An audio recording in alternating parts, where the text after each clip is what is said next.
Quick video of Mitsubishi Mirage G4 mga boss. So, pabalik-balik daw yung check engine nito mga master, sabi nung may-ari. So, ito, iniska natin at may dalawang fault code sa ECM.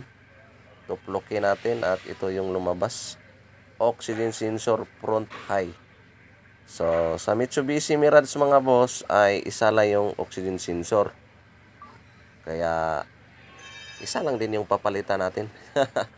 Di katulad kasi ng mga Toyota like Wigo, dalawa yung oxygen sensor, upstream and downstream. Ito ay isa lang. So ito lang yung papalitan natin. Ito, kita natin na may dugtong siya.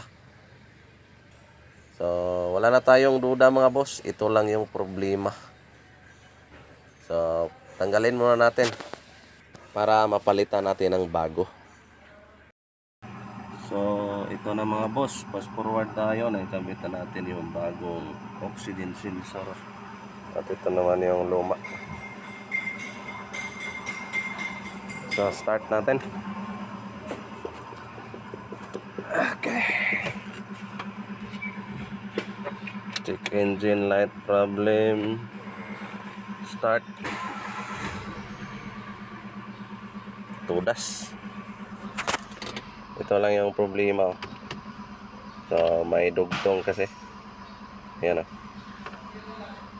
May dugtong. Siyempre, pagkatapos ma-solve natin yung problema, ay ready to going home na yung may-ari at maraming salamat sa tiwala, sir. God bless. Yes, sir.